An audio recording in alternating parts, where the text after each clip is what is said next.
Bonjour tout le monde. Bonjour tout le monde et bienvenue pour ce petit talk questions-réponses. Je suis très très content de vous retrouver. Je vais allumer ça.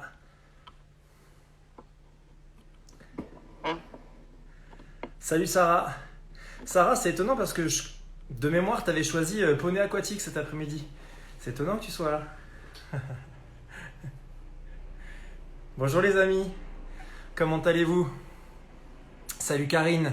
Salut Pauline. Salut Théo. Salut Nico. Hey Sandro, tu vas bien? J'espère que tu vas bien. Maëva, Estelle, Élise, Alex, salut les amis. Perrine, ça fait longtemps. Salut Kevin. Bon les amis, j'espère que vous allez bien. J'espère que vous allez bien, je suis très content de vous retrouver en vrai. J'étais hyper excité à l'idée de refaire un petit live, ça faisait très longtemps. Je voulais aujourd'hui papoter un peu. Je sais pas, j'avais envie d'essayer ce format-là. Je me suis dit que ça faisait très très longtemps qu'on n'avait pas eu le temps qu'on n'avait pas pris le temps de vraiment discuter les uns avec les autres. Du coup, je vous propose dans en bas de votre écran, il y a un petit point d'interrogation et vous pouvez me poser des questions auxquelles moi je vais répondre petit à petit. Je vais en sélectionner quelques-unes auxquelles je vais prendre le plaisir de répondre, avec lesquelles je vais prendre plaisir à répondre. Salut Christina, Léna, Barnabé, Greg, Fanny, Monique. Salut les amis, je suis vraiment vraiment ravi. Ombline. Salut Ombline. Ouais, voilà, comme je disais, je suis vraiment très content de vous avoir avec moi aujourd'hui. Bon, ça va peut-être durer quelques minutes, peut-être que ça va durer 1 heure, peut-être on sait pas trop. On va se laisser un peu guider par le temps, par l'énergie un peu du moment. Et pourquoi pas papoter un peu? Pourquoi pas nous raconter ce qu'on a vécu ces derniers temps? Qu'est-ce qu'on a fait depuis la fin de ce fameux confinement? Est-ce que vous allez bien? Est-ce que vous avez des questions à me poser? Tout ça, tout ça. Donc comme je le disais, en bas de votre écran normalement, vous pouvez, au-delà d'ajouter un commentaire, vous pouvez ajouter une petite question. Et du coup, voilà, voilà, j'en ai une justement de Sandro qui me demande si je vais mieux. Merci. Regarde, je vais l'afficher comme ça. Oui, je vais mieux. Je vais mieux, mon Sandro. Merci beaucoup. Oui, pour celles et ceux qui ne savent pas forcément, j'ai eu un petit accident de moto il y a 1 semaine. Une rencontre fortuite avec un sanglier qui, je pense, du coup, a gagné la bataille parce que lui, on l'a pas revu. Je pense qu'il est rentré dans la forêt, on l'a même pas entendu gémir. Mais ouais, on a eu un petit accident de moto avec Anaïs, avec ma femme. On était tous les deux sur la moto et voilà. Donc, on n'a pas chuté, mais il nous a quand même bien abîmé les jambes. Moi, j'ai 2 grosses entorses, un arrachement osseux au niveau de la cheville, une fracture au niveau du plateau tibial.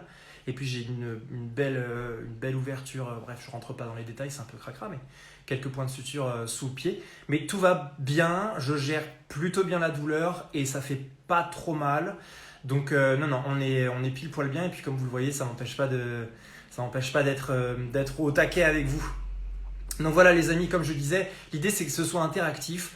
Posez-moi des questions. Alors ça peut être des questions sur tout et rien. Ça peut être sur. J'ai beaucoup d'entre vous qui m'envoient des questions sur mon parcours en tant que coach par exemple, sur un mindset, sur ma pensée, sur mes pensées du jour, sur peut-être ce qui alimente ce que j'essaie de vous donner sur Instagram, sur les réseaux.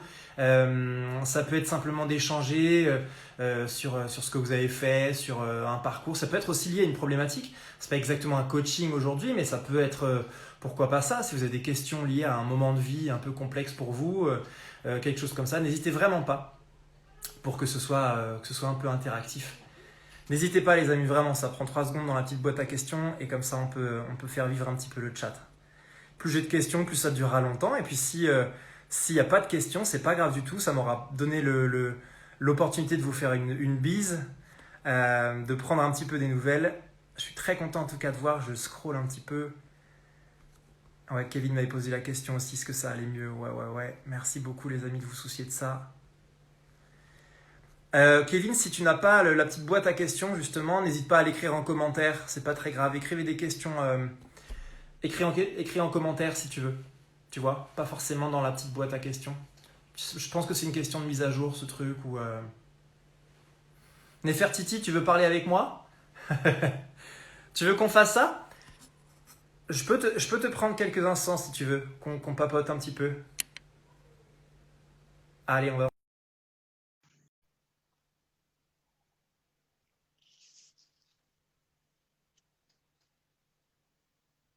Ah non, bah, t'as pas voulu? Elle m'envoie une invite et elle refuse quand je l'invite. Bah alors, on n'assume pas? Alors, Charline, merci Charline de briser la glace. Je pense que voilà, il fallait que quelqu'un commence et qu'après ça va lancer un petit peu le débat, en tout cas les questionnements. Quel est ton parcours pour devenir coach? PS, je n'ai pas la boîte à questions, désolé. Ok, tu n'as pas la boîte à questions non plus. C'est pas grave les amis, écrivez en commentaire, on va le faire comme ça. Donc mon parcours pour devenir coach. Alors, je vais vraiment rester dans quelque chose de très pragmatique. Je vais pas vous donner, je vais pas vous raconter forcément ce qui m'a donné envie de faire ce métier, mais techniquement, j'ai passé un diplôme qui s'appelle un RNCP2, qui est un diplôme reconnu d'État et qui me permet de pratiquer ce travail de coach professionnellement. C'est-à-dire que un agrément qui me permet de le faire. J'ai une certification qui me permet aujourd'hui de pouvoir faire ce travail et reconnu d'État. Concrètement, je me suis pas beaucoup renseigné sur les différentes écoles qu'il y avait, je vais être très honnête avec vous, parce que j'ai eu un excellent feeling avec une dame qui est la présidente et la directrice plutôt d'une école de coaching qui se situe sur Marseille, qui s'appelle Serenity Institute.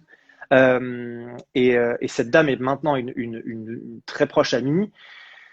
Donc voilà, j'ai été assez fan du concept, j'ai été assez fan de tout ce qu'on allait apprendre dans cette école. Il y a une approche assez ésotérique qui m'a bien plu. On aborde un petit peu de physique, on aborde pas mal de physique quantique, on aborde pas mal de PNL. Il y a beaucoup de choses comme ça qui constituent le socle de notre apprentissage. Et c'était un vrai bonheur pendant un an. Alors c'est très dense pour le coup, les amis. C'est pas du tout le genre de truc, le genre de formation annexe qu'on fait à côté comme ça, histoire d'eux. C'est très prenant. Donc ça vous prend beaucoup de temps. À la maison, on a quand même pas mal de travail à faire, de devoirs entre guillemets. Il y a énormément de travail à faire en e-learning évidemment, et puis il y a des présentiels 4 fois dans l'année sous forme de 3 jours consécutifs où on fait des petits contrôles de continu, contrôle de devoirs, des cours magistraux où on échange les uns avec les autres. C'est très puissant et c'est vraiment très intéressant. Donc voilà ce que j'ai fait. Serenity Institute, ça s'appelle. N'hésitez vraiment pas à les contacter. Et en plus, le responsable administratif pédagogique de l'école s'appelle Adrien, est un amour. Il vous renseignera vraiment sans aucune pression. C'est une école d'ailleurs qui est très demandée, donc ils n'ont même pas besoin en vrai de nouvelles personnes parce qu'ils sont très demandés. Mais encore une fois, il prendra vraiment le temps de se poser avec vous pour discuter. Donc c'est un vrai petit bonheur. Alors je vais remonter un peu. J'espère que j'ai répondu à ta question, Charline. N'hésite pas à rentrer dans le détail. Ah ok, comment t'as eu envie de faire ce métier? T'as enchaîné. Ok. Alors comment j'ai eu envie? En fait, je pense que j'ai un truc un peu qui est inhérent à ma philosophie de vie, j'ai envie de dire depuis toujours.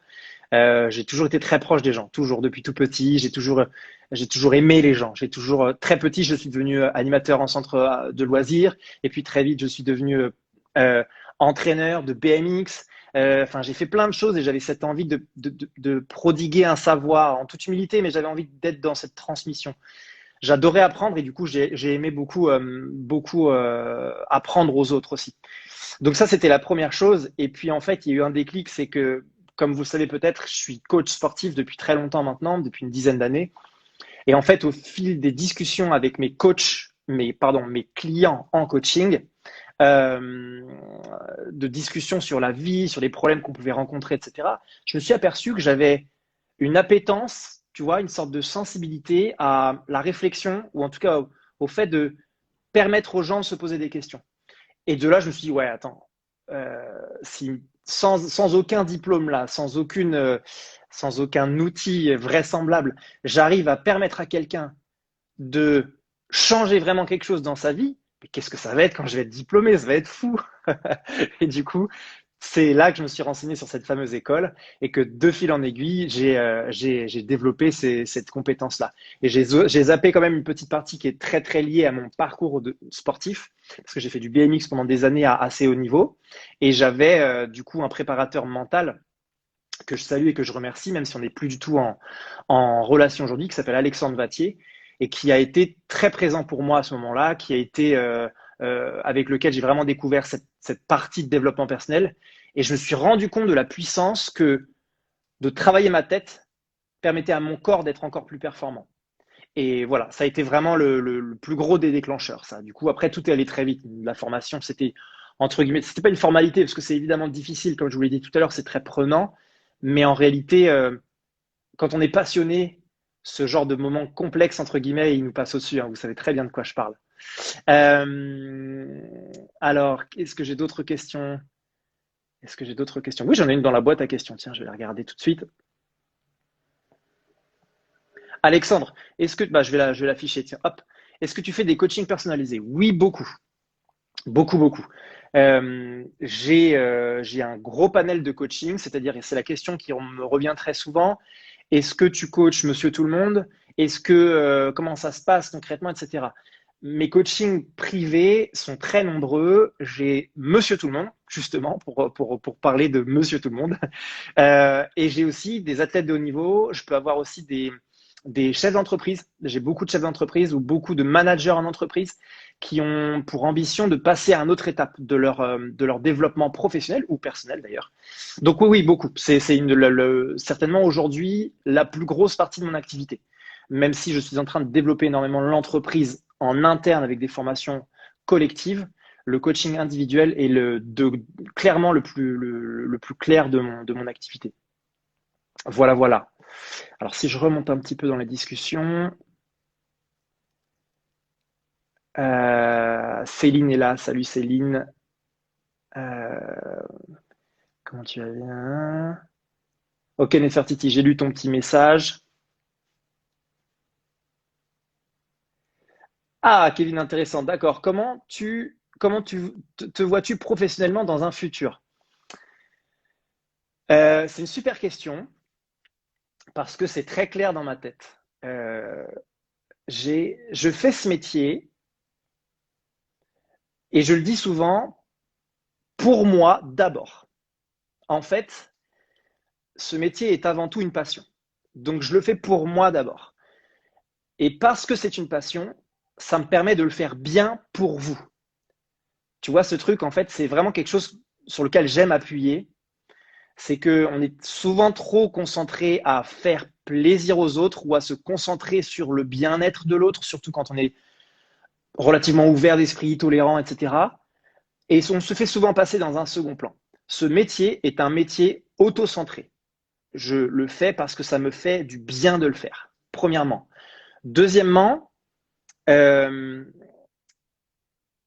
mon désir profond, pour répondre à ta question, c'est de participer à l'évolution des consciences dans sa plus grande majorité, dans sa globalité. Donc en réalité, euh, plus on est à prendre conscience de l'impact qu'a ce genre de réflexion sur nos vies, et mieux la société va se porter.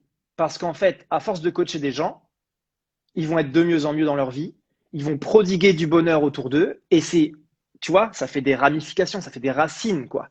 Et c'est ça l'idée, en fait. C'est ça l'idée, c'est ça mon rêve à moi. Et donc, mon objectif, il est très simple. Pour l'instant, je vais me concentrer sur le fait de développer le coaching en entreprise parce que c'est vraiment quelque chose qui m'intéresse énormément. Et notamment pour répondre à cette problématique qui est de toucher un plus grand nombre de personnes, si je touche une entreprise, notamment un dirigeant, je vais toucher ses managers et potentiellement, je vais tout de suite toucher les salariés aussi. Donc, de coacher une personne, en réalité, je vais modifier peut-être le futur d'une centaine, d'un millier de personnes, parce que j'ai des chefs d'entreprise qui managent autant de gens que ça.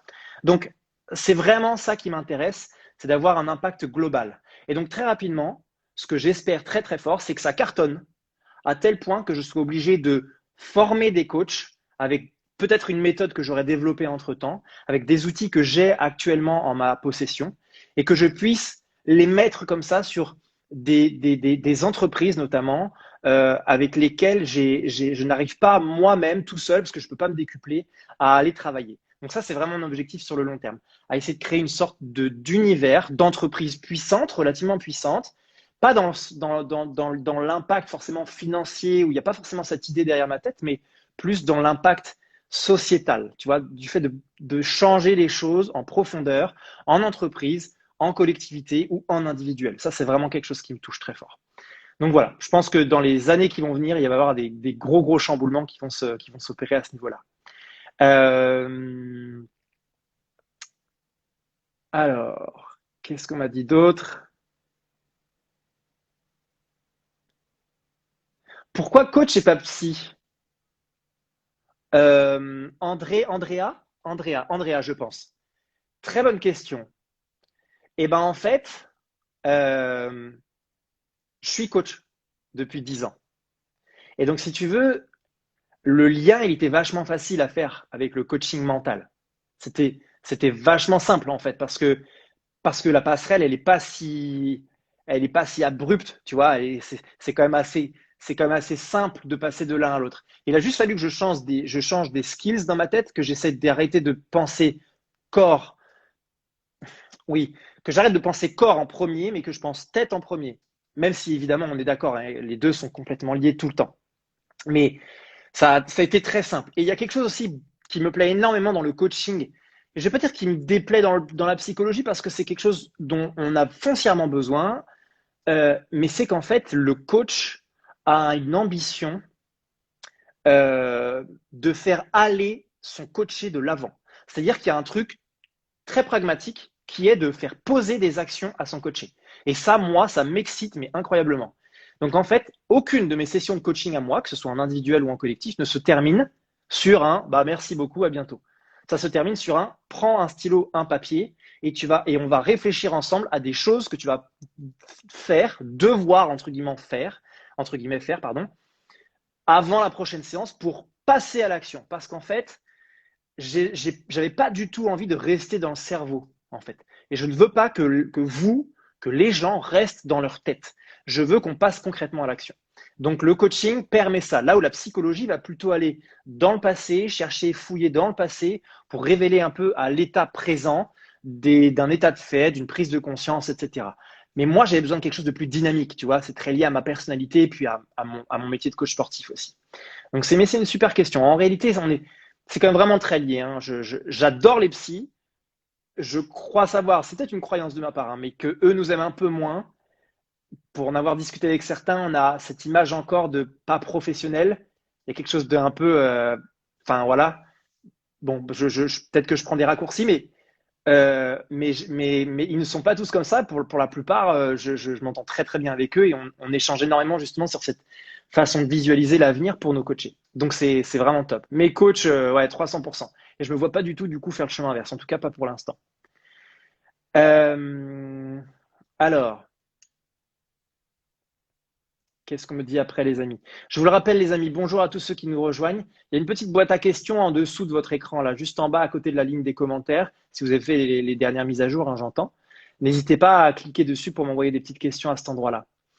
Est-ce que tu as trouvé facilement du travail juste après? Euh, Attends, j'adore, ouais, je suis intéressé d'avoir l'information. D'accord, ok, Charline, je comprends. Oui, on en a déjà parlé un peu en MP tous les deux, je me souviens très bien. Est-ce que tu as facilement trouvé du travail? C'est rigolo parce que c'est la plupart des gens que je croise me posent cette question. Il y a quelque chose de très flippant, je crois, dans le métier de coach et en vrai dans le métier d'entrepreneur en général sur le OK, là tu es tout seul dans le grand bain, t'as pas de brassard et en fait il va falloir que tu te débrouilles pour ramener de l'argent pour pouvoir remplir ton frigo. Donc c'est tout à fait légitime et c'est très intéressant que tu poses cette question. Et la réponse est oui. Ça a été assez simple. Ça a été assez simple pour plusieurs raisons. Je ne dis pas que c'est simple pour tout le monde.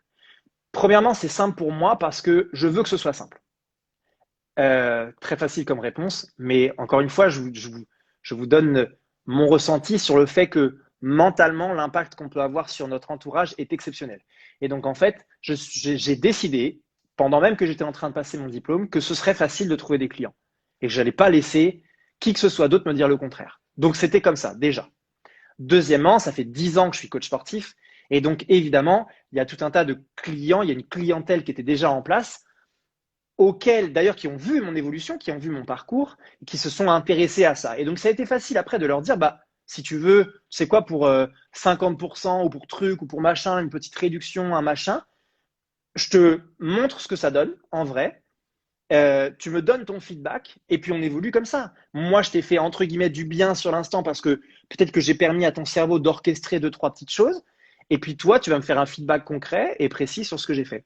Et du coup, c'est allé très très vite. Et mes premiers coachés, j'avais déjà des coachés avant la fin de la formation pour te dire à quel point c'est allé vite. Donc oui, clairement.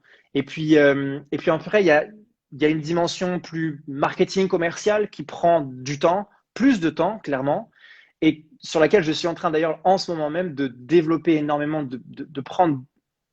Enfin, j'ai pris l'ampleur de ça et du coup, je développe cette partie-là énormément en ce moment pour aller justement, comme je le disais, toucher de plus en plus de monde. Mais non, ça n'a pas été difficile de trouver mes premiers clients, vraiment pas. Et je vous encourage vraiment, vraiment, vraiment, si vous décidez d'ailleurs de vous orienter dans cette voie ou dans une autre, de vous persuader que ce ne sera pas le cas. Le marché est gigantesque. Oui, il y a beaucoup de coachs sur Paris, il y a beaucoup de coachs en France, il y a beaucoup de coachs dans le monde. Mais on est 8 milliards sur cette terre.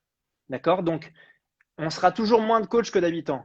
Tu vois, il y a un truc mécanique et en fait, c'est valable dans absolument tous les métiers de l'entrepreneuriat. On est très nombreux, il y a énormément de choses. Et non, on ne se marche pas sur les pieds. Et c'est pas parce que, je sais pas, moi, dans ma rue, j'ai 2 ou 3 autres coachs que, on se bagarre quand on se croise parce que c'est la guerre et qu'on se bagarre tous pour avoir notre client. C'est pas du tout comme ça que ça fonctionne. La prise de conscience en plus est telle en ce moment que c'est en train de changer et de plus en plus de gens sont intéressés par le fait de grandir, de se développer, d'évoluer. Et du coup, non, bien sûr. Et puis, encore une fois, et pour terminer là-dessus, vous trouverez des clients si vous êtes authentique, les amis. L'authenticité est la clé de votre réussite. Si vous faites du copier-coller avec n'importe quel autre coach de la planète, vous ne serez pas vous-même. Et si vous n'êtes pas vous-même, vous n'aurez pas de clients. C'est mécanique. Ça, pour le coup, personne n'a réussi à faire une sorte de bullshit comme ça. On peut s'inspirer de gens qui nous parlent, on peut s'inspirer de gens qui nous rendent meilleurs, qui nous permettent de nous questionner constamment. C'est ce que je fais tout le temps, tous les jours, je m'inspire de vous, de gens dont je lis des bouquins, dont je lis des textes sur Instagram, sur les réseaux, sur n'importe quoi. Tous les jours, je m'inspire de ce que je vis. Et je prends ça, je le touille avec mes aliments à moi et j'en fais ma tambouille à moi. Et c'est pour ça que ça plaît. Tu vois ce que je veux dire? Donc voilà, ça c'est la clé du truc pour trouver des clients très très vite. Et ne pas avoir peur.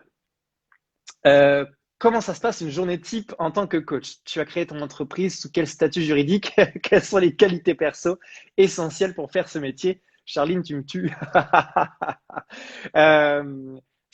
J'adore, c'est très précis comme question. Alors, une journée type pour un coach, évidemment, c'est très fluctuant.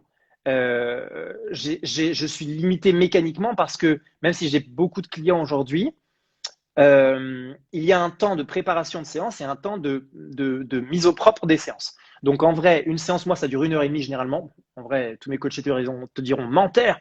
Ça dure souvent 2 heures, voire plus. Oui, c'est vrai. Je facture en tout cas pour 1 heure et demie, mais mes séances parfois durent un peu plus longtemps. Mais il y a un temps de préparation avant la séance qui me permet moi d'arriver focus sur exactement ce sur quoi je veux attaquer, etc. Et encore une fois, c'est pas une valeur sûre parce que si mon coaché en face me dit bah là j'ai ça qui me tracasse, c'est ça qui m'embête, je mets de côté ce que j'ai prévu et je suis focus sur ses idées à lui ou à elle. Et puis à la fin de la séance, évidemment, je remets au propre tout ce que j'ai mis en place, tout ce que j'ai écrit, tout ce que j'ai griffouillé sur mes papiers, etc., mes notes, pour faire en sorte que la prochaine fois, lors de ma préparation de la future séance, ce soit concis.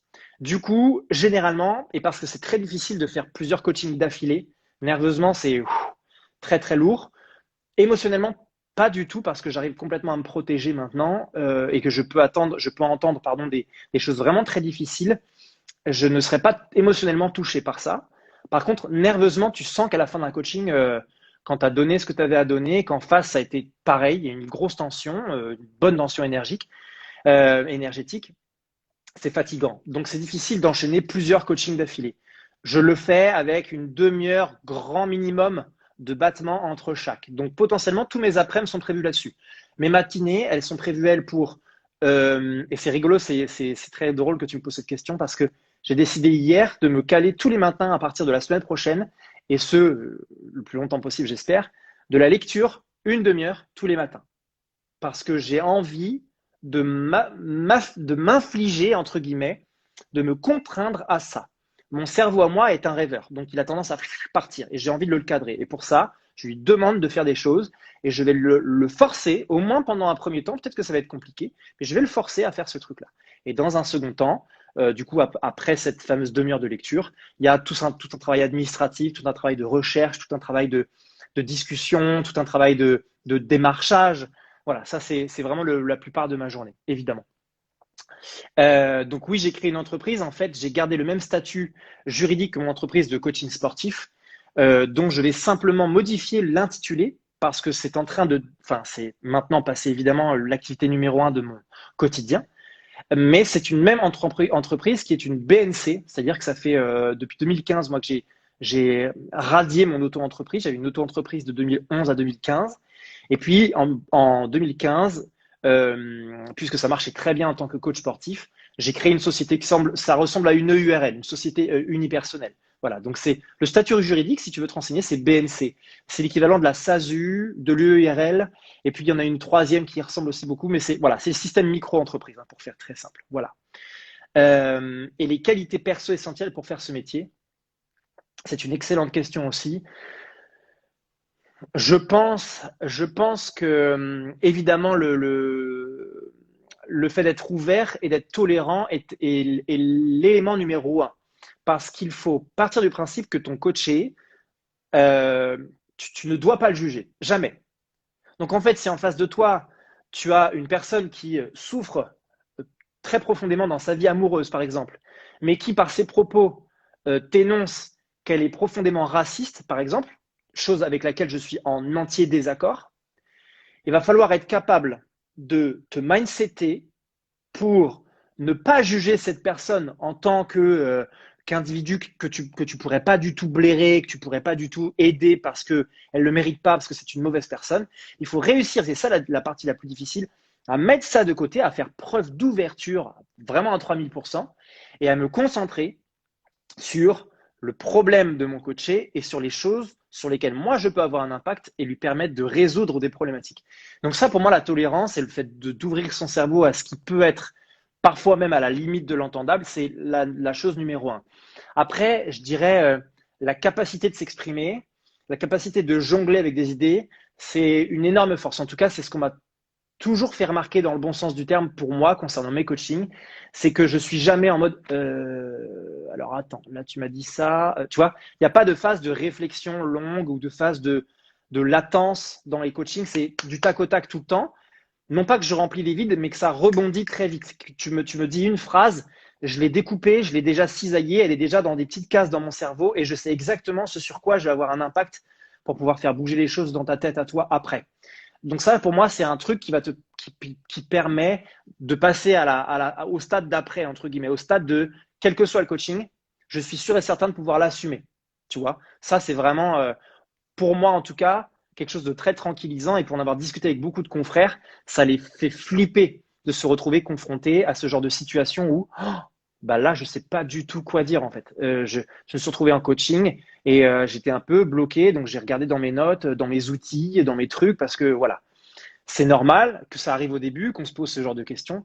Mais voilà, je pense que ce côté-là de ma personnalité, en tout cas, le fait que ce soit assez vif, me permettent de me sentir vraiment, vraiment encore plus comme un poisson dans l'eau là-dedans. Je pourrais en définir plein en vrai des qualités, mais si je dois en donner que deux, ce sont celles-ci. Ami des anges, que me dis-tu? Penses-tu qu'on peut faire un suivi psychologique et se faire coacher en parallèle en même temps? Oui, madame. Oui, oui, oui. Excellente question. Et c'est une question qu'on me pose très souvent. C'est tout à fait possible. C'est tout à fait possible pour les raisons que j'ai évoquées juste avant.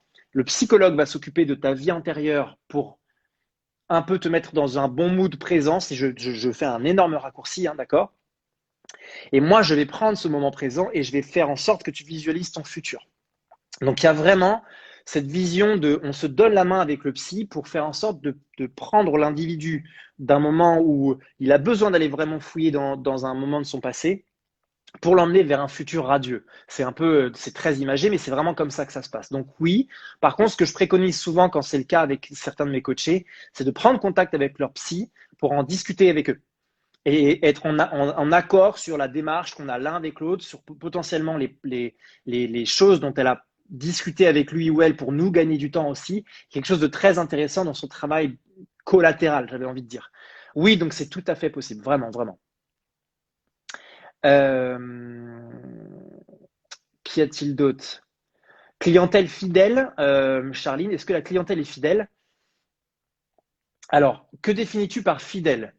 Parce que en réalité, c'est très difficile. C'est très difficile de rendre un coaché fidèle. Ne serait-ce que parce que déontologiquement, nous, en tant que coach, on ne veut pas ça. Mon objectif en tant que coach, c'est de faire en sorte que mon coaché soit le plus rapidement autonome et responsable. Si je le rends dépendant du fonctionnement avec moi, je suis à l'envers des convictions que j'ai concernant mon devoir de coach. Je dois te prendre la main et te servir de tuteur pour faire grandir ton arbre à peu près droit pendant un certain temps. Mais quand l'arbre il est suffisamment grand pour tenir sur ses pieds, le tuteur il s'en va. Il reste pas là toute sa vie et on change pas le tuteur en fonction de la taille du tronc, encore moins, tu vois. C'est exactement cette image-là. Donc, tu le gardes pas forcément longtemps ton coaché en réalité parce que quand il vient chez moi, j'ai un minima de séances qui est à 6 séances. Pour la simple et bonne raison que en dessous de ça, il n'y a pas suffisamment de changements qui s'opèrent et que ça permet quand même de se sentir, au coaché de se sentir assez libre parce qu'il se dit, OK, 6, je suis pas emprisonné avec un truc de 20 séances ou si ça me plaît pas, je suis au fond du seau, etc. Donc au bout de 6 séances potentiellement, si ça lui a plu et s'il a senti ou elle a senti qu'elle avait vraiment évolué, nos chemins se séparent. Et en fait, cette personne-là, je la revois pas peut-être avant plusieurs mois, peut-être plusieurs années, tu vois. Donc, qu'est-ce que ça veut dire vraiment fidèle, tu vois? Là où c'est facile de fidéliser quelqu'un, t'aimes du coca, t'en bois depuis tout petit, bon bah ils t'ont mis le grappin dessus en fait, et t'es fidèle à cette marque parce que ça fait partie d'un truc qui est, tu vois, dans la consommation un peu régulière. Là, pour le coup, c'est quelque chose qui n'est pas du tout dans cette dynamique-là. Donc, fidélité, oui. Par contre, les gens, quand ils s'investissent avec moi, ils s'investissent à 3000%, si c'est la question. Ça, c'est clair et net. Et d'ailleurs, ça fait partie des conventions de coaching que je fais signer, des contrats. Si tu t'impliques avec moi, c'est 100%. Si je m'implique avec toi, c'est 100%. On signe en bas, on est d'accord, c'est OK. Tu vois, il y a vraiment ce truc très important. Pourquoi les personnes s'engagent avec toi plutôt qu'un autre? Comment tu gères ton temps pro et perso? Parfait. Alors, pourquoi les gens s'engagent avec moi plutôt que les autres? Les gens s'engagent pas avec moi plutôt qu'avec les autres. Les gens s'engagent avec moi. Et puis, il y a d'autres gens qui s'engagent avec d'autres. Et puis, il y a encore d'autres gens qui s'engagent avec encore d'autres. Tu vois ce que je veux dire? Simplement, je pense, moi, avoir, euh, comme certains vont avoir une force très pragmatique, tu sais, il y a des coachs qui vont être très militaires, qui vont être très blam, blam, blam, blam, tu vois. Il y a des gens qui vont adorer ce rapport-là et qui, du coup, vont faire appel à ce genre de coaching-là. Il y a des gens qui, à l'inverse, vont avoir besoin d'un coaching très doux, très soft et qui vont aller voir quelqu'un d'autre. Moi, je pense être entre les deux. C'est-à-dire que je pense aujourd'hui, et en me basant notamment sur les nombreux retours qui m'ont été faits, je pense être suffisamment, enfin, être très, très à l'écoute, très disponible, mais être capable, au moment où tu commences à me la faire à l'envers, à t'envoyer un petit coup de pied au cul, tu vois, qui te permet de tout de suite te dire, ouais, c'est vrai, ouais, c'est vrai, j'ai déconné, j'ai perdu du temps, là, j'étais en train de divaguer un peu. Et en fait, j'arrive à trouver ce, ce, ce juste milieu, entre guillemets, qui fait que les gens se sentent et très, très, très en confiance, vraiment très en confiance, et en même temps assez challengés. Et donc, il y a un truc de je te pousse, mais en même temps, j'ai la main derrière ton cou. Tu vois, il y a un truc, c'est pas trop violent et c'est pas trop doux non plus. Je ne fais pas que de caresser l'arrière de la tête. Tu vois, il y a vraiment ce juste milieu. Je pense que c'est pour ça que les gens apprécient mon coaching. Et comment je gère mon temps pro et perso? C'est une excellente question parce que il est très mélangé. Donc, j'intercale dans mes journées des moments où je suis dédié à mon travail, des moments où bah là, je déconnecte. Je sais qu'à 19h30, j'ai plus de coaching. Mon téléphone, il est un peu en off. Et puis là, je vaque à mes occupations. Mais pour le coup, ça, c'est un savant mélange parce que en tant qu'entrepreneur, tu peux faire un peu ce que tu veux. Et ça, c'est quand même vraiment le kiff, en fait. Tu vois, même si j'avais un cabinet d'ailleurs, je me pose la question d'ailleurs d'en avoir un, mais même si j'avais un cabinet, je serai toujours aussi libre. C'est-à-dire que je ferai en sorte d'orchestrer mon emploi du temps pour avoir tant de coaching entre telle heure et telle heure, mais pouvoir quand même construire ma journée comme je le veux autour. Donc c'est très très libre et c'est ça que j'adore dans l'entrepreneuriat d'ailleurs. Euh, les contraintes du métier pour toi. Contraintes du métier. peut-être ce côté, comme tu le disais tout à l'heure, so what? C'est-à-dire qu'une fois que tu as permis à des gens de se sentir bien et qu'ils te disent bye bye, c'est toujours difficile. Je l'ai vécu 10 ans en tant que coach sportif. J'ai vécu des moments où j'ai préparé des athlètes ou même des artistes, par exemple, pour des tournées, pour des rôles dans des films. Bon, bah, c'est 3 mois de 300%. Et puis quand le film arrive et que le tournage il se termine, bah, tu le vois plus. Enfin, tu le vois peut-être en tant que pote, mais tu le vois plus en tant que coaché. Et donc, en fait, c'est perturbant, ce truc-là, cette relation. Donc, c'est peut-être ça qui est difficile, c'est que quand tu aimes profondément les gens comme je les aime, il y a toujours ce truc un peu qui te manque, tu vois, après dans la relation. Sinon, concrètement, certains te diront le fait de remplir son frigo, parce que même quand on est coach, on n'a pas forcément tous un mindset archi optimiste, tu sais, enfin, qui va de l'avant, qui se projette beaucoup. Et donc, on peut se retrouver confronté à des difficultés liées au fait de ne pas savoir trop démarcher et de se retrouver un mois avec très peu de coaching et du coup avoir du mal à en vivre.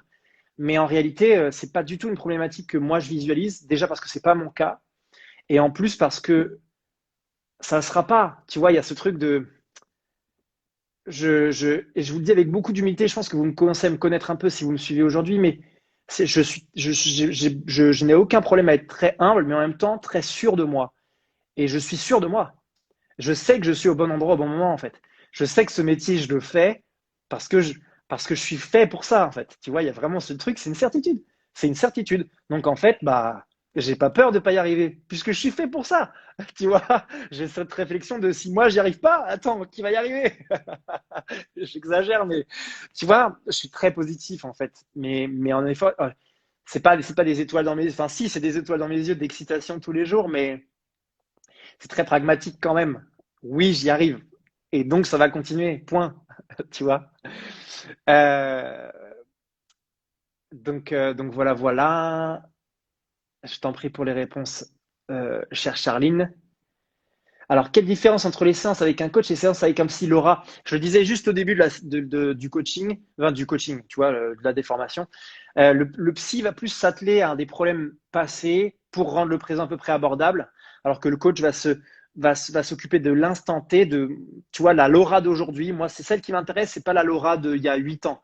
Même si je vais te poser des questions peut-être sur il y a 8 ans, c'est pas l'idée, mais moi, je veux savoir ce que tu as maintenant dans la tête, tes émotions à l'instant T, etc. Et en fonction de ça, je te prépare à passer un cap dans ton futur et faire en sorte que tes rêves, entre guillemets, ou en tout cas tes ambitions, tes objectifs deviennent réalité en posant des choses concrètes. Oui, oui, Lou, j'ai répondu sur la formation, cher ami. C'est vrai que je vais pas y revenir parce que c'était très long, mais Serenity Institute, tu vois l'anglais, Serenity Institute, voilà. Serenity Institute, vous mettez sur Google, vous allez tomber sur l'école exceptionnelle. Danielle Pujol en est la directrice, elle vous répondra avec grand, grand, grand plaisir. Comment se passe une première séance? Alors, c'est assez simple en réalité. Avant la première séance, il y a un petit échange sur OK, qu'est-ce qui se passe pas bien ou qu'est-ce qui se passe clairement, parce que j'ai des coachs aussi, et c'est beaucoup de questions à ce niveau-là, à ce sujet-là. Je coach aussi des gens qui vont bien. Et là, les gens disent, attends, je comprends pas, comment tu peux coacher des gens qui vont bien? Ben, en fait, il y a des gens qui vont bien et qui veulent aller mieux. Je coach pas que des gens qui vont pas bien. Ça, c'est très important déjà à dire. La première séance, elle est très simple. C'est que déjà, je fais une sorte de bilan de, OK, pourquoi tu penses avoir besoin de moi là tout de suite maintenant? Et je t'explique les modalités des séances, les tarifs, la durée, généralement la façon dont ça se passe, etc. Si à la fin de ce petit laïus là, tu me donnes ton accord et que tu me dis, OK, je suis d'accord avec tous ces trucs-là, on part sur une première séance que je t'offre. Et cette première séance-là, d'une demi-heure, elle nous permet de vraiment rentrer dans le sujet, de vraiment rentrer dans le détail de OK, c'est quoi ton problème? C'est quoi les désirs? C'est quoi les objets? C'est quoi les peurs, les craintes, tout ce qui te bloque jusqu'à présent, etc.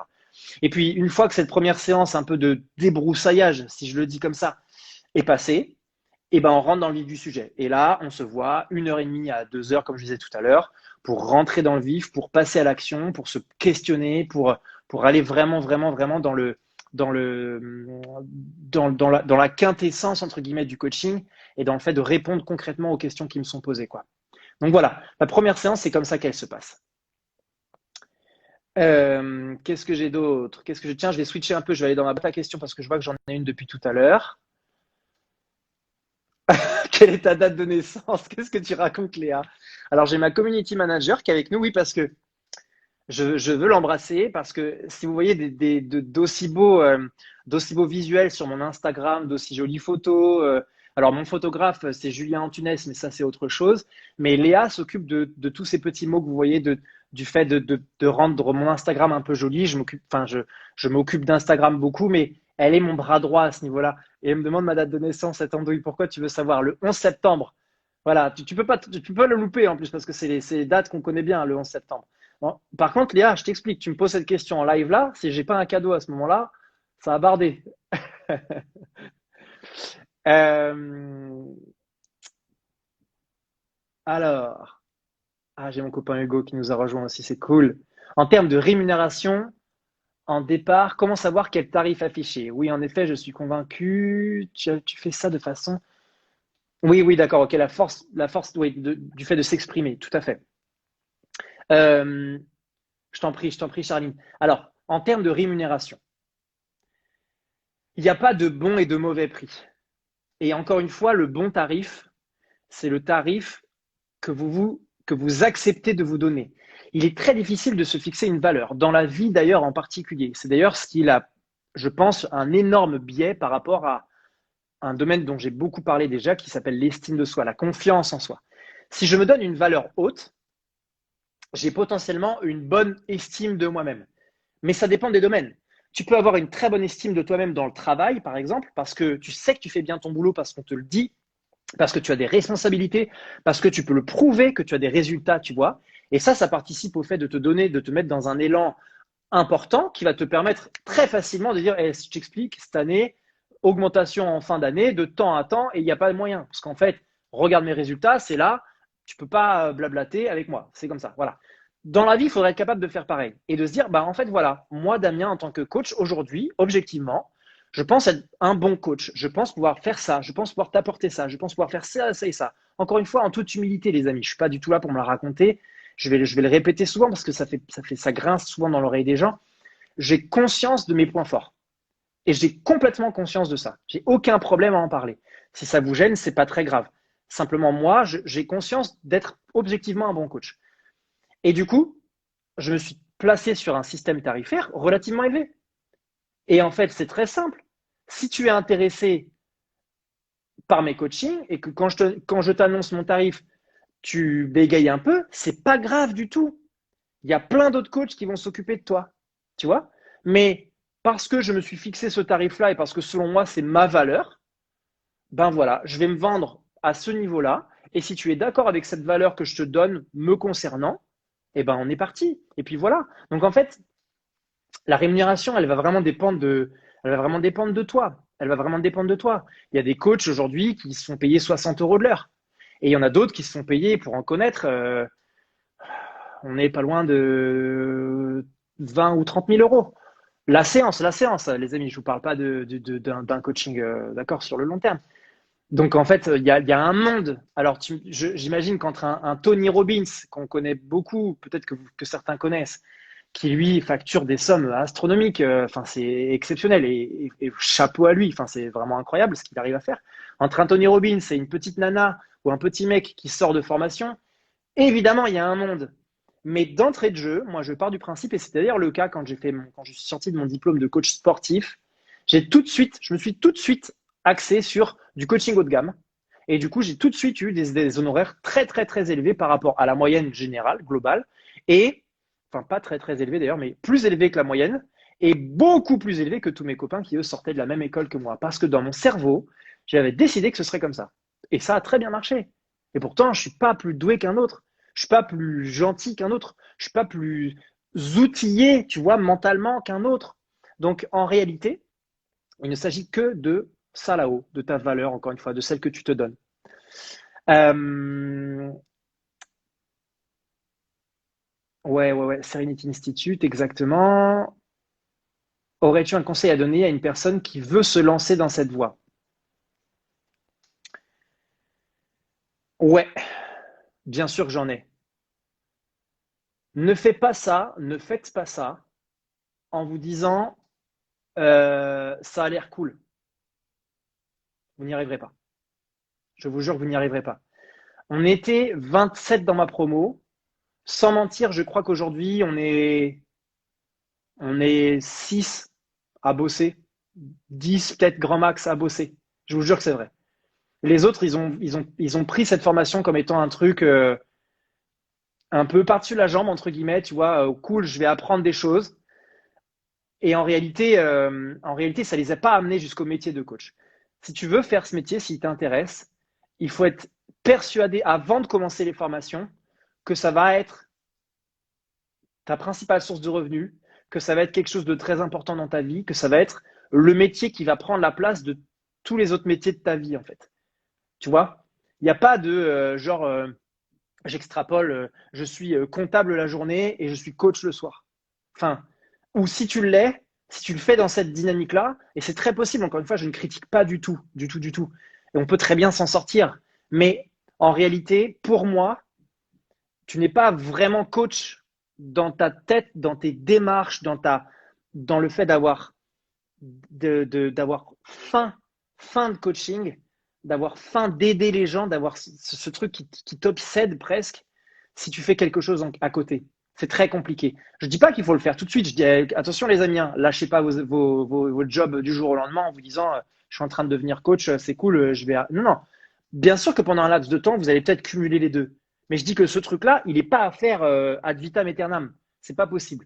Si tu veux être coach, il faut avoir il faut être complètement persuadé que c'est ta voie et qu'il n'y en a pas d'autre, tu vois, et que tu es faite pour ça et que quand bien même tu as encore beaucoup de choses à apprendre, c'est pas grave, le temps fera l'affaire. Mais il faut être persuadé de ça, c'est vraiment très important. Tu as déjà refusé un client car tu sentais que le cas du client était trop compliqué à gérer. Oui, ça m'est déjà arrivé. Euh, je ne rentrerai pas dans les détails, mais c'était une dame, une femme qui là pour le coup n'avait pas du tout fait la phase psy et qui est arrivée avec chez moi, enfin auprès de moi en tout cas, avec beaucoup trop de questions existentielles entre guillemets. Et après les premières séances, en fait, je me suis quand même lancé dans l'aventure parce qu'il y avait quelque chose dont je pensais être vraiment capable, tu vois, avec cette personne. Et en fait, très vite, je me suis aperçu que non, j'étais limité parce que là, tout de suite, maintenant, il y a quelque chose de beaucoup plus profond à régler. Et en fait, du coup, j'ai interrompu le coaching. D'ailleurs, je l'ai remboursé et je lui ai demandé de s'orienter vers un psychologue pour gérer des problématiques bien plus ancrées et profondes que ça. Elle était dans une phase de refus d'aller de l'avant, en fait. Donc, moi, j'avais beau essayer de faire en sorte de lui poser tout un tas d'actions, de la mettre dans un bon mood, bon mindset, rien n'y faisait. Donc, ouais, ouais, ça m'est déjà arrivé, ouais, carrément. Et il faut pas avoir honte de ça, en fait, tu vois, parce que c'est aussi ça la déontologie du coach, c'est accepter que là, tout de suite, maintenant, on ne fait pas le poids. Alors, j'ai envie de dire, il n'y a que dans ces moments-là, quand, entre guillemets, je ne pense pas faire le poids. Parce que dans toutes les autres problématiques, je suis dans l'émotionnel. Je travaille avec les émotions. Que ce soit pour un sportif de haut niveau, que ce soit pour une superstar, ou que ce soit pour vous, monsieur, madame, de tous les jours, c'est exactement la même façon de faire. Donc, potentiellement, rien m'effraie dans la démarche. Voilà, pour répondre à ta question. Quelle fréquence les séances? C'est assez simple. Je pars du principe que la régularité fait la plus grosse partie du travail, pour la simple et bonne raison que c'est exactement comme une poésie. Si je te donne une poésie à lire et que je te la fais relire 2 semaines plus tard et que je te la fais relire 2 semaines plus tard, au bout de combien de temps penses-tu l'avoir apprise par cœur? C'est très compliqué, c'est très long en fait, c'est très fastidieux. Donc, plutôt que de visualiser ce truc-là, moi, je fais une séance hebdomadaire. Je fais quelque chose une fois par semaine pour laisser quand même suffisamment de temps à mon coaché d'être autonome et à tester des choses entre une séance 1 et une séance 2. Mais il y a quand même cette régularité qui fait que au bout de 6 semaines, du coup, potentiellement, si on part sur ce fameux premier format de 6 séances, au bout de 6 semaines, il y a quelque chose dans son cerveau qui s'est mis en place de régulier, de récurrent et je comprends la dynamique de faire ça fréquemment, de faire ça souvent et de passer à l'étape d'après, d'intégrer ça à mon quotidien, tu vois. Donc c'est très important pour moi, la régularité dans les séances. Et puis encore une fois, je donne mes coordonnées pour faire en sorte d'être joignable absolument n'importe quand dans la journée Évidemment, tu as le droit de m'envoyer un texto à 4 heures du mat, simplement. Je n'y répondrai pas à 4 heures du matin, mais tu as le droit de me l'envoyer à ce moment-là. Je t'y répondrai dans les heures où moi, je peux y répondre. Mais il y a quelque chose de très lié, en fait, entre le coach et le coaché. On n'imagine pas à quel point on rentre dans des détails profonds de la vie des individus qu'on aide. Et du coup, je me dois de me rendre disponible pour eux. Donc voilà, en termes de fréquence, c'est vraiment comme ça que ça se passe. Les amis, je suis arrivé en bas du chat. Il n'y a pas d'autres questions. N'hésitez pas, allez-y. Écoutez, on a encore 10 petites minutes devant nous. Donc, soit en commentaire, soit dans la petite boîte à questions que vous voyez en bas. N'hésitez vraiment, vraiment pas à m'envoyer un petit truc, ça me ferait plaisir. Et puis sinon, on va s'arrêter là. Il n'y a aucun problème. J'ai passé un très bon moment déjà avec vous. J'espère déjà avoir répondu à pas mal d'interrogations. N'hésitez vraiment pas. Ou si certains, peut-être, pourquoi pas, pour finir sur les 10 dernières minutes, veulent échanger avec moi en live, en visio, ça peut être intéressant aussi, pourquoi pas. Prends-tu des stagiaires et un client, justement, tu n'as jamais eu de problème avec un coach harcèlement ou autre? Ah oui, d'accord. En tant que coach, est-ce que j'ai été harcelé par mes clients? C'est ça peut-être que tu veux dire, Charline? Euh, je pense que c'est ça que tu veux dire, hein. Alors, mais stagiaire, ça pourrait être le cas. Ça pourrait être le cas à définir. Je dis pas non. Je dis pas non. Je n'ai jamais été harcelé par mes clients, ne serait-ce que parce que quand on se voit au tout début, je pose le cadre. Je pose un cadre très, très, très strict. Enfin, très strict. Encore une fois, vous l'avez entendu tout à l'heure, je me rends beaucoup vraiment disponible. Mais euh, je pose un cadre. Et du coup, en fait, si tu sors de ce cadre, j'interromps le coaching. Tu vois, c'est assez simple, c'est mécanique. Tu vois, t'es chez Orange, chez Bouygues, chez SFR, tu payes pas ton abonnement, bah on t'enlève ta ligne. Il y a un truc mécanique. Et là, je paye même pas de règlement, hein, mais je paye de règlement financier, je parle. Je parle du fait de rester et d'être dans un cadre. Une fois que le cadre est défini, on n'en sort pas. Parce que si on en sort, après, j'ai plus le contrôle, en fait. J'ai plus le, tu vois, alors que je dois le garder, ce contrôle, en tant que chef d'entreprise. Ça, c'est très important. Donc non, ça m'est jamais arrivé. Ah bah là, du coup, ça se déchaîne. Tout le monde se réveille. euh, Yasuke, merci pour les infos. Je t'en prie, je t'en prie, je t'en prie. Kevin. Ah, salut Kevin, ça fait longtemps. Quand est-ce qu'on se fait une séance de CrossFit? Ça fait un bail. Écoute, je sais pas si tu es au courant, mais j'ai une jambe un peu abîmée. Donc là, tout de suite maintenant, bof. Mais avec plaisir, quand je suis remis, on se cale ça et avec grand joie, vraiment. Ça me dégoûte parce qu'en plus, je reprenais un vrai rythme super cool là, en termes d'entraînement, donc c'était chouette. Ah, ma Séverine!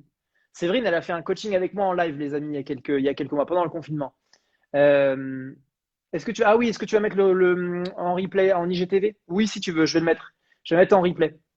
Pas de problème, comme ça, vous allez pouvoir regarder ça, les petites questions-réponses, sans aucun problème. T'inquiète. Pas de problème, Laura. Je t'en prie, merci à toi. Euh, Annelle, je t'en prie, je t'en prie, je t'en prie. Ok, t'as envie de te lancer, Annelle? Bah vas-y, feu, hein. Franchement, n'hésitez pas, renseignez-vous, les amis.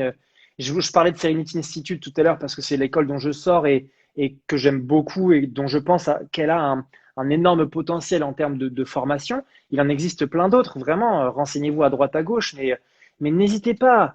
Enfin, bordel, la vie est trop courte, quoi. Enfin, je- je- mon métier, c'est de faire en sorte que vous trouviez votre voie. Et si t'es pas heureuse dans ton travail, je dis pas que c'est le cas, mais si c'est le cas, en tout cas, mais vous posez pas la question, tentez. Et au pire quoi, bah tu fais ta formation et puis ça t'a pas plu. Et puis ou alors le métier de coach, en fait, c'est pas ce que tu voulais faire et t'arrêtes. Et c'est rien, ça n'a rien engendré, quoi. Il n'y a pas de crainte, il n'y a pas de peur, il n'y a pas d'engagement, tu mets pas de l'argent sur la table, tu vois ce que je veux dire? On n'a pas, il y a pas de risque en fait, il n'y a pas de risque, mais tentez les amis, quoi. D'ailleurs, que ce soit pour coach ou pour n'importe quoi d'autre, hein, mon travail c'est de faire ça, c'est de faire en sorte que vous sortiez de ce mindset négatif qui vous est drivé par une crainte, par une peur et non pas par un désir. Arrêtez d'avoir peur et soyez motivé par une profonde envie d'essayer. Ayez envie, ayez envie de prendre le temps, tu vois, de vous poser des questions, d'aller de l'avant, C'est vraiment crucial, quoi. On est sur Terre 80 ans, les amis, putain.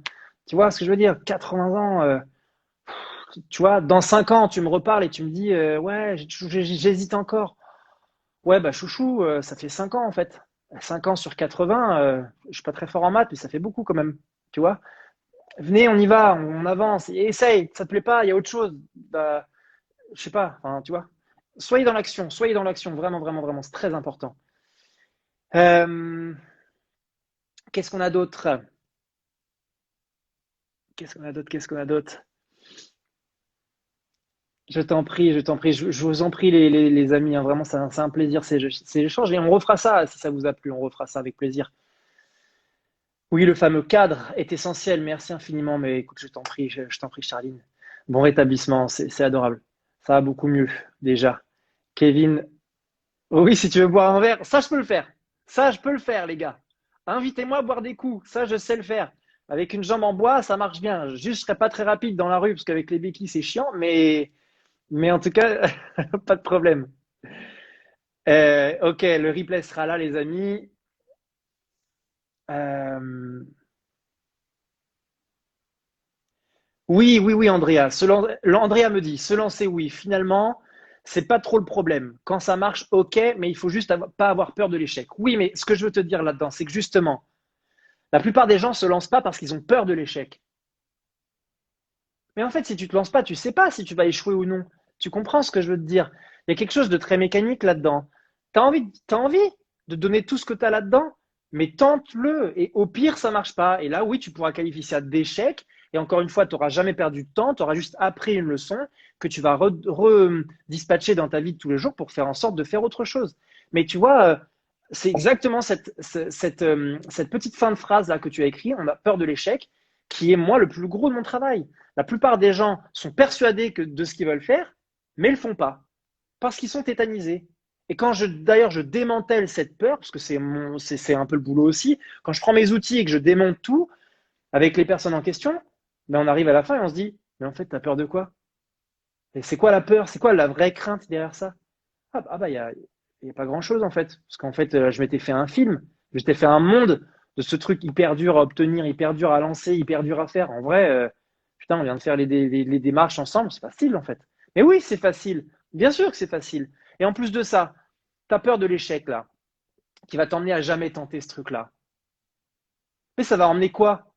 Ça va emmener une peur du regret. Mais oui, mais ça, on n'y pense pas. Mais dans 30 ans, je te pose la question de te demander, alors, mamie, est-ce que tu étais contente de ta vie? Tu vas me dire, bah non. Ou alors, bah, je regrette. Je passais à côté de trucs. Pendant un moment, j'ai eu l'opportunité de, et puis je suis passé à côté, j'ai pas osé. J'ai perdu du temps et du coup, ben, j'ai loupé ma voie. Donc, tu vois, en fait, oui, la peur de l'échec, elle est présente et je nie pas ça. Mais je dis que il faut la dépasser pour prendre conscience de la puissance, en fait, de ce qu'on entreprend. Et que, quoi qu'il arrive, ça nourrira des regrets, sinon. Voilà, vraiment. Il me reste un petit peu moins de 2 minutes, les amis. J'essaie de regarder très rapidement. Je vous en prie, les amis, pour toutes ces ondes. Merci pour toutes ces ondes. Je vous en prie, je vous en prie. Voilà, les peurs d'avancer, j'en parlais à l'instant. Ah, tu t'es lancé, c'est ça, Andrea, que tu me dis. Tu t'es lancé. Ouais, je comprends. Mais du coup, pose-toi la question. Est-ce que là, c'est pas si simple. Il faut juste rester positif. Quand tout part en couille, oui, c'est indéniable. Le mindset est indéniable. C'est clair et net, clairement. Simplement, pose-toi les bonnes questions après. Pourquoi ça marche pas? Peut-être que ta communication, elle est pas top. Peut-être que tu t'y prends pas forcément de la meilleure des manières. Peut-être que tu t'adresses pas forcément au meilleur des personnes. Peut-être que, tu vois, il y a beaucoup de questions, mais réfléchissez au pourquoi ça fonctionne pas. Mais si vraiment vous avez l'intime conviction que vous êtes fait pour ça, ça ne peut que marcher, les amis. Je vous assure, quel que soit le métier que vous voulez entreprendre, ça ne peut que marcher. Posez-vous les bonnes questions. Posez-vous les bonnes questions. Pourquoi je n'y arrive pas là? Il faut juste rebondir financièrement. C'est pas toujours très simple. Mais il vaut mieux vivre avec des remords qu'avec des regrets. Ouais. C'est dans une chanson, ça, stylé. 30 secondes, les amis. Oui, tout est une question de confiance en soi. Tout est une question d'estime de soi. Pour beaucoup, c'est vrai que ça va lider notre quotidien, hein, beaucoup, beaucoup. Mais, mais voilà, L'estime de soi, on a tendance à vouloir vraiment la développer avant de lancer quelque chose. Mais il y a aussi l'estime de soi qui grandit grâce au fait d'entreprendre les choses, les amis. Vraiment, vraiment. Et ce sera le mot de la fin. Il me reste 5 secondes. Je vous embrasse et je vous remercie pour ce temps que vous avez passé avec moi. À très vite. Mouah.